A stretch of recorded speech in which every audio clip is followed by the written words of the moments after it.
Good morning everyone. कक्षा 7वीं।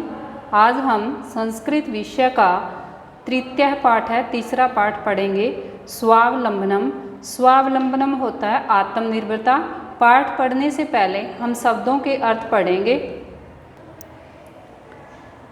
समृद्ध, धनी, चत्वारिंश, 40, अष्टादश, 18, प्रकोष्ठेषु, कमरों में, 50, 50, गवाक्षा, खिड़कियाँ, चतुश्चत्वारिंश, 44, 60, 36, कृषक दंपति, किसान पति पत्नी, आतिथ्यम, अतिथि सत्कार, कर्म करह, काम करने वाला, भवताम, आपके, भृत्य, नौकर या सेवक, शक्नुवंती, सकते हैं।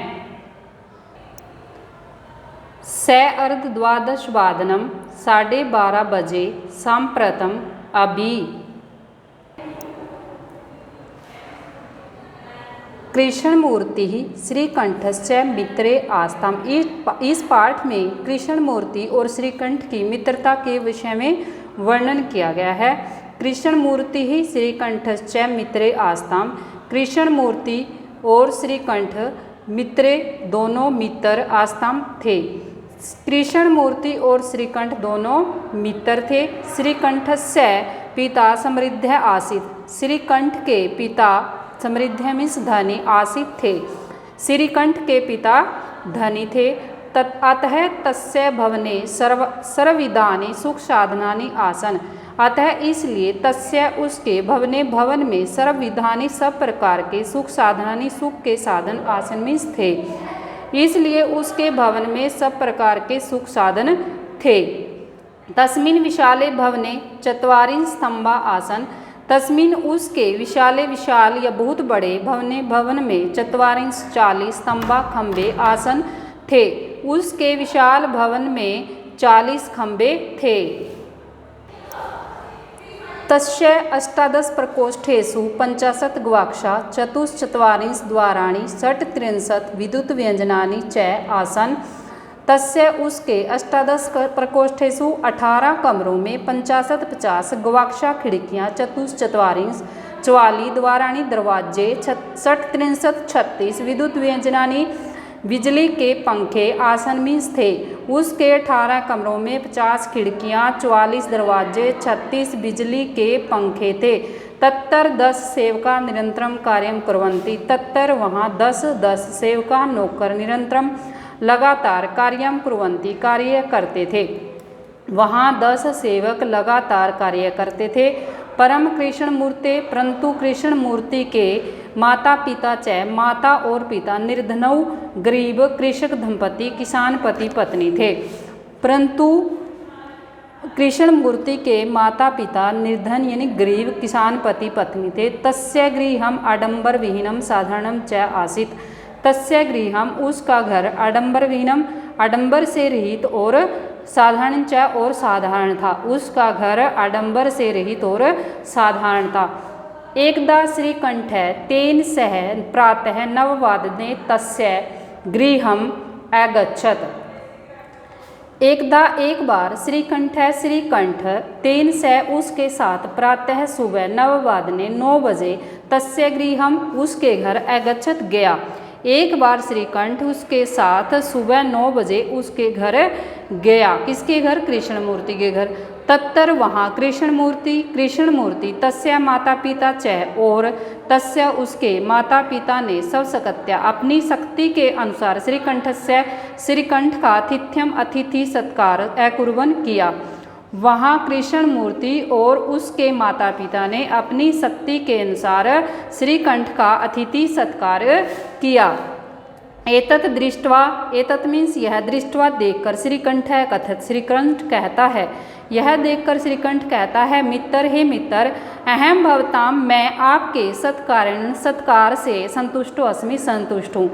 हे मित्र, मैं आपके सत्कार से संतुष्ट हूँ। केवलम इदम एव मम दुखम यत् तव गृहे एकोऽपि भृत्या नास्ति।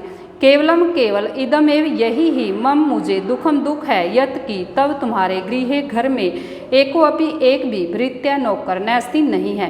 केवल यही ही मुझे दुख है कि तुम्हारे घर में एक भी नौकर नहीं है।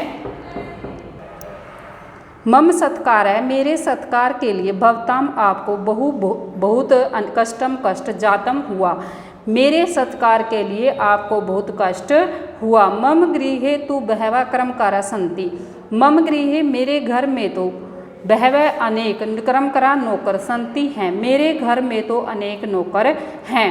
तदा कृष्णमूर्ति अवदत्, तदा तब कृष्णमूर्ति अवदत्त बोला, तब कृष्णमूर्ति बोला, मित्र हे मित्र, मामापि मेरे भी, अष्टौ 8 कर्मकारा नौकर, सन्ति हैं, मेरे भी 8 नौकर हैं। ते च मीन्स और, ते वे हैं, 2 पादौ 2 पैर, 2 हस्तौ 2 हाथ, 2 नेत्रे और 2 आँख, वे हैं 2 पैर 2 हाथ, 2 नेत्रे 2 आँख, 2 श्रोत्रे इति और 2 कान। एते प्रत्यक्षणम, ये प्रत्यक्षणम प्रत्येक पल, मम सहायका मेरे सहायक हैं, ये प्रत्येक अक्षण मेरे सहायक या प्रति पल मेरे साथ रहते हैं। किंतु तब वृत्त्या सदैव सर्वत्र च उपस्थिता भवितुम न शक्नुवन्ति, किंतु तब तुम्हारे भृत्या नौकर सदैव हमेशा च और सर्वत्र सब जगह उपस्थित होने में, भवितुम होता होने में, न शक्नुवन्ति समर्थ नहीं है, किंतु तुम्हारे नौकर सदैव और सब जगह उपस्थित होने में समर्थ नहीं है। तुम तो सब कार्य, सारे कार्यों के लिए भृत्याधीन, नौकरों के अधीन हैं वो रहते हो, तुम तो सभी कार्यों के लिए अपने नौकरों के अधीन रहते हो। यदा यदा ते अनुपस्थिता तदा तदा त्वम कष्टम अनुभवसी, यदा यदा जब जब ते वे अनुपस्थित होते हैं, तदा तदा तब तब तुम्हें कष्टम अनुभवसी कष्ट होगा, जब जब वे अनुपस्थित होते हैं तब तब तुम्हें कष्ट होगा। स्वावलंबने यानी आत्मनिर्भरता में तू तो सर्वदा हमेशा सुख में सुख ही होता है, न कदापि कभी भी कष्टम न भवति कष्ट नहीं होता। आत्मनिर्भरता में तो सदा सुख ही होता है, कष्ट कभी नहीं होता। श्रीकंठ अवदत्त, श्रीकंठ बोला, मित्रे हे मित्र, तव वचनानि तुम्हारे वचनों को श्रुत्वा सुनकर, मम मनसी मेरे मन में, महती बहुत बड़ी प्रसन्नता हुई, तुम्हारे वचनों को सुनकर मेरे मन में बहुत बड़ी प्रसन्नता हुई। अधुना अहम अपि, अब मैं भी, सर्व कार्याणि सारे कार्यों के लिए, स्वयं ही कर्तुम इच्छा करने की इच्छा करता हूँ, या मैं भी सभी कार्य अब खुद ही स्वयं ही करूँगा, मैं भी अपने सभी कार्य स्वयं ही करूँगा। भवतु ठीक है। स अर्धद्वादशवादनम इदम मीन्स अब, स अर्धद्वादशवादनम 12:30 बज गए हैं। सांप्रतम अब, गृहम चलामी घर चलता हूँ। इस पाठ में हमें आत्मनिर्भर होने की शिक्षा दी है कि हमें अपने सभी कार्य स्वयं ही करना चाहिए, दूसरों के ऊपर निर्भर नहीं रहना चाहिए, क्योंकि आत्मनिर्भरता में ही सुख होता है और आत्मनिर्भरता में कभी भी कष्ट नहीं होता है, इसलिए हमें आत्मनिर्भर बनना चाहिए। उम्मीद करती हूँ कि आपको पाठ 3 के शब्दार्थ और हिंदी अनुवाद समझ में आया होगा और नेक्स्ट वीडियो में हम लेसन 3 का अभ्यास करेंगे। थैंक्स।